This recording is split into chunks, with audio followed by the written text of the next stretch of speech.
I'm Louis Labuzienski. Labuzienski. Or is it Labuzienski? Or Labuzienski? Or is it the original Labuz or Waboosh? It has gone through many different variations over the years, and we aren't exactly sure if genetically we should even be Labuz or Labuzienski. A few weeks ago, I set out to understand more about the paternal side of my family. I started by interviewing my dad, Tom Labuzienski, and then continued to research and learn more about my grandfather, Joseph Labuzienski, and my great-grandfather, Frank, or František Labuz, or Labuzienski. It gets a little complicated. In doing so, I uncovered a few mysteries that still haven't even been solved. But this wasn't the goal. The goal was to learn and understand not only what my paternal line has lived through and done with their lives, but also why they live the lives the way they do. I started by focusing on my great-grandfather, František Labuz. Well, maybe it was František Zawada. Frank's mother, Helena, had two different husbands during her life. Her first husband was Jan Zawada, who passed away in 1874, the same year that Frank was born. Now, this discovery brought up a lot of questions. And right now, we just don't have the answers. But what we do know is that Frank wanted to leave Poland in order to try and make a better life for himself in the United States. But everything wasn't so easy. People said, look, it looks like Labuz. Labuz, is that French? And he says, no, that's not French, that's Polish. And he was so angry that people thought he didn't know that he was Polish with the name of Labuz. So he decided to lengthen the name, and so he created the name, adding in the Insky to the Labuz, making it Labuzienski. And after a fresh name change, he went to Pennsylvania. He heard that there were jobs. He didn't speak any English whatsoever. He heard that there were jobs for people that couldn't speak English in the coal mines of Pennsylvania, and he could make some pretty good money. But Frank unfortunately developed black lung and had to find a backup option. He had heard of a city called South Bend, Indiana. South Bend had a large Polish population, as well as thriving industry, with Studebaker carriages and the Singer sewing machine company. But Frank didn't want to work at those factories, so he started a coal delivery business in South Bend. That was going well, and so he decided to add on a new venture, a saloon, or sampling room, called Frank's Place. Frank's Place was a special place because it was an integrated saloon. My dad takes great pride in the fact. He welcomed everybody, and he treated everybody with dignity and as a friend. And that is, everyone was welcome except Frank Martindale, aka Charles Parker.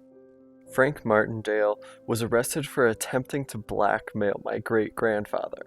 Martindale wanted $10, and in return, he wouldn't tell the police that Frank had been illegally selling alcohol on Sundays. My great-grandfather promptly gave the letter to the authorities, and Martindale was promptly arrested while trying to get mail at the post office. But that wasn't the only scandal at Frank's Place. There was a rumor, and I do not know the truth of the rumor or not, is that he turned his bar into a shoe store, and he sold shoes, and the boxes of the shoes just happened to be a good size to be able to put bottles into. But the saloon and shoe store weren't the only businesses he had. He then also decided, because he was making a lot of friends and being an entrepreneur and creative that way, that he was expand his business. And so then he started to get involved in insurance. He sold life insurance, and then he also sold real estate. He got involved in real estate, and he helped people find houses and sell houses and so forth. And again, mostly a Polish clientele, but a lot of the people that he met through his sampling room. On top of managing multiple businesses, Frank also had a family. With his wife Blanche, he had 3 children, one of them being my grandpa, Joseph Labuzienski. Joseph was born in 1916, and then 16 years later, in 1932, Frank Labuzienski passed away due to his black lung disease. This meant that Joseph had to take over not just the insurance agency, but also the real estate agency, and he became one of the youngest licensed real estate agents in Indiana. Then World War II came. Joseph wasn't initially drafted because he was running the family's business and he was the family's sole provider, but eventually he had to go overseas. They asked all of these people, if you have any special skills, and he told me that he was in a room with maybe 1,000 people that were just entering the military service, and they said, does anybody here know how to type? Well, at that time, in the early 1940s, only women typed because they used typewriters in offices. It was not a manly thing to do. My dad had to type because he was typing up contracts for insurance and for real estate. So he took a typing class with all of the girls in high school. And eventually, when I was in high school, my dad insisted then that I take typing as well. After a couple of years in Great Britain, Joseph was able to come back at the end of the war. And he started a floral business and a liquor store. He would work at the floral store during the day, and he would go to the liquor store in the evenings. My grandpa had a business side, but he also had a humorous side. He loved telling jokes, he loved doing pranks. He was often humming or whistling songs, tried to make people smile and look at the sunny side of things. And I think that was his way of coping with what would be a difficult childhood.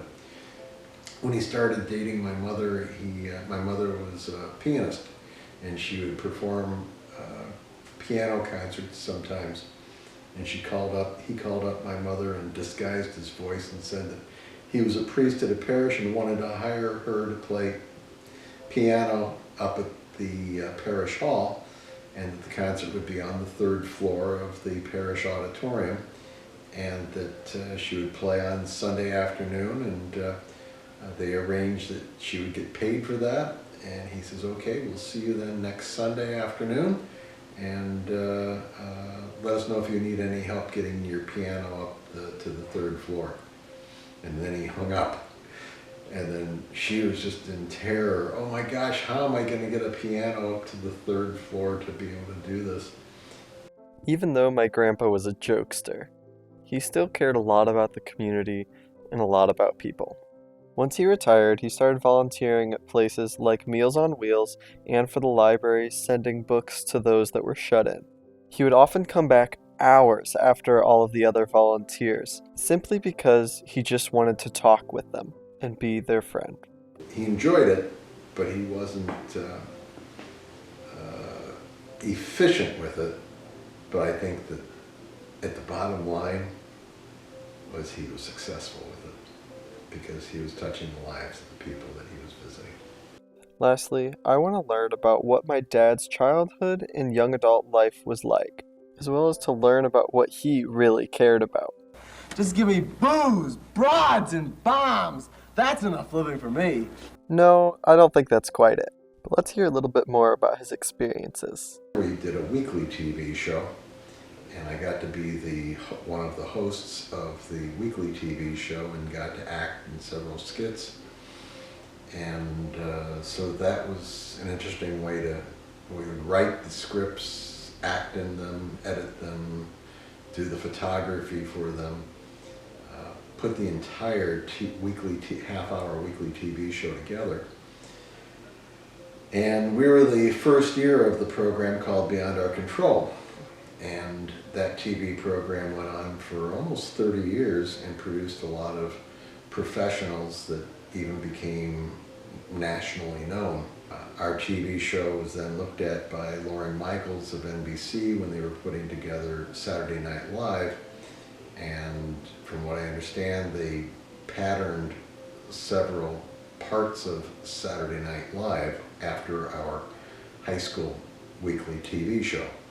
Things like the Weekend Update. They actually took a couple of our scripts and just changed a few words and used our scripts, and that was interesting to see some of the first Saturday Night Live actors performing what we created. So after that, my dad went on to college and studied communications arts. After college, he ended up working in radio and TV until the present day, but he's done a lot more than that. Also involved, I'm on the national board for the American Pilgrims on the Camino, and I think that the Camino, which is a walk across Spain, it's a pilgrimage,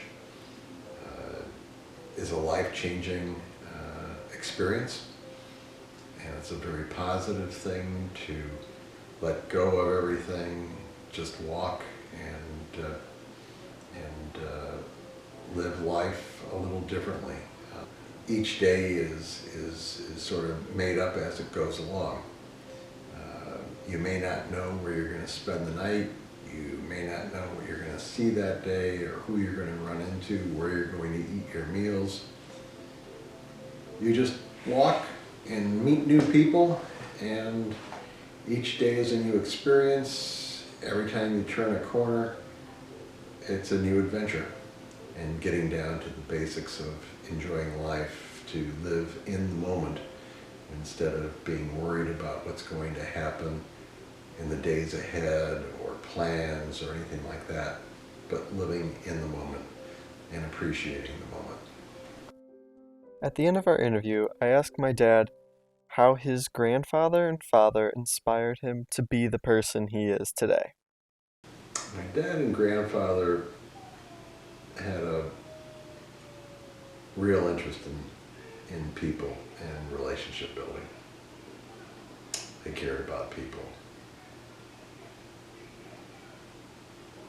And then their businesses showed that.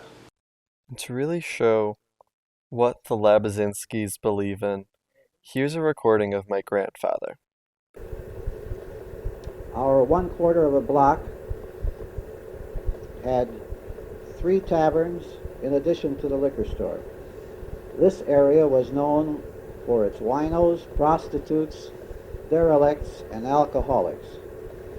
To me, taking away all those labels, these people were great human beings. Better neighbors or friends could not be found anywhere.